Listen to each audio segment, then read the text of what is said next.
A new, exciting 4-part Dalek animated series is coming, starring Nicholas Briggs as the voice of the Daleks. Today, we're sitting down with digital artist Anthony Lamb, the creator. Doctor Who fans may know my work from Big Finish Productions, Doctor Who magazine, and assorted other books and releases. Anthony is also well known for his photorealistic 3D renders that are often mistaken for being genuine photos. I recreated a telesnap from episode 4 of Power of the Daleks that I'm still quite fond of, create the scene in Blender, and then the bulk of my time will be spent introducing imperfections, hopefully to try and stop it feeling as much like an obviously computer-generated image. A lot of that time will be spent in Photoshop, adjusting colours and tones, making highlights pop, maybe introducing some colour to shaded areas, that sort of thing. I find that is really helpful in achieving the look that I want. For years, I had been hoping that he would tackle his own animated project, and now that dream has come to life in the form of Obsolete. In a literal sense, Obsolete is about two Daleks summoned from their everyday lives for reasons they are yet to discover. Of course, we know the title of the animation, so we're a little bit ahead of them there. On a thematic level, I guess you could say that this episode is about the dangers of stagnation. There will likely be 4 episodes. Now our characters and situation are established in episode 1. The following installments will take us through several discoveries, encounters, and maybe even memories. There will be mild horror, suspense, and excitement. Episode 2 has a bit of combat and something of a haunted house vibe, which I'm really looking forward to getting into. I've always got some kind of story bubbling away in my head. Which usually I don't get to visualize, but in this case I really wanted to knuckle down and try and realize it. And I think my trigger point for this was I'd created a Dalek material I was quite pleased with, and I really wanted to see it in motion. So I took my quite basic idea and started scripting it and storyboarding it, and in doing so realized I could do with fleshing out the story and introducing more depth, which I did, generated the rest of the story, which I'm now telling. Although the majority of the project is created by Anthony using a mix of Blender 3D and Adobe Premiere Pro, he is also joined by composer James Marshall and the voice of the Daleks himself, Nicholas Briggs. I originally wrote to Nick asking for advice on creating my own Dalek voices, but instead he offered to do them for me, which was tremendously exciting. One of the real highlights of this project is James Marshall's score. The music is composed by James Marshall, who is a friend, Doctor Who fan, film fan, and musician. I knew he would be the one to take the brief and just run with it, make it his own thing, put his stamp on it, and he's outperformed my wildest expectations. I'm really pleased with the work he's done. I think it's elevated the film in a way that I wouldn't have expected. I think the most challenging thing was managing editorial perspective in the early scene of them both working at their controls in the work chamber.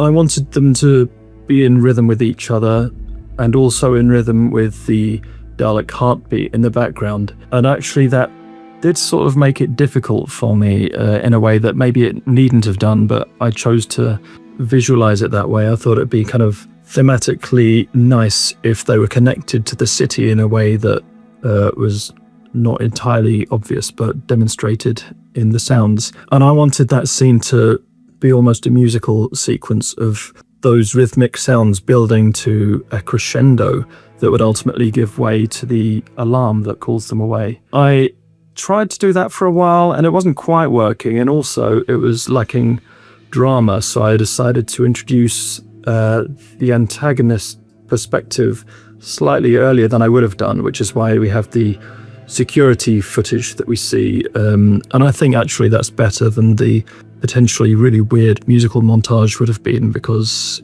we get more of the plot. It's useful from a plot perspective, I think, but it was quite tricky to sort all that out.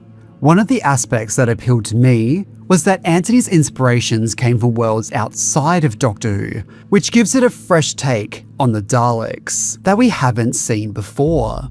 Visually, I think my main inspiration is probably the movie Alien, which is the best film ever, and perhaps also both Blade Runner films. The temporary score I used before James's music went in was all from Blade Runner 2049. Story-wise, I think Star Wars and by extension Akira Kurosawa's The Hidden Fortress. Both of those films tell their stories from the lowest rank's perspective, which is what I'm doing here, I think. Our Dalek protagonists have no idea what's going on elsewhere. It's not their job to know what's going on elsewhere, but it is their job to obey to the best of their ability. I always find a character with little or no agency over their own choices can be a powerful point for emotional engaging storytelling. We want choice over our own life and actions, so seeing someone without that choice allowed to them can be compelling dramatically, I think. I think the most rewarding part is being able to finally see this story in its own light outside of my head. Like, the story has been in my mind for a couple of years. I've been visualizing it quite deeply during that time, and now to see it not in my head, it's quite refreshing actually, and it's sort of taken on its own identity that I didn't quite expect or plan for. But yeah, just looking forward to carrying the story on now. My lovely friends at Dalek 6388 have offered to host for me. They have far bigger subscriber base than I do, so hopefully it'll perform better than it would do on my inconsequential little channel that I don't use.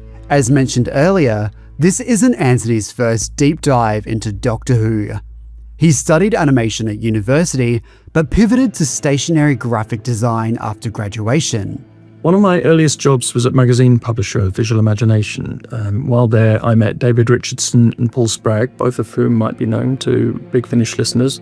And by the time I left VI, they had both started to work at Big Finish, and I was interested to work there myself. So I sent in some samples, and off the back of that, they brought me in as a recurring cover artist. It's tricky to choose one because there are several that I remain quite pleased with. I might say Static, The Labyrinth of Buddha Castle, or perhaps The Eternal Battle. Not sure. Those ones are up there, definitely. Although Anthony is still working on this current series, he still has dreams of future projects. Beyond this, I've got a story in mind that has to do with the Renegade and Imperial Dalek factions, but that's such a large-scale thing that I have in mind I am unlikely to ever make it, to be honest, so I guess that would be a dream project. I personally can't wait to see future installments of this series, and I hope this has given you an insight into Obsolete. Future installments of Obsolete will be a little while, but when they appear, they'll be on Dalek 6388, as this one is, and you can also find me online at Anthony Lamb on Twitter, Ant Lamb on Blue Sky, and Ant Flambe on Instagram. Don't forget to click below to subscribe to the official Josh Nez YouTube channel.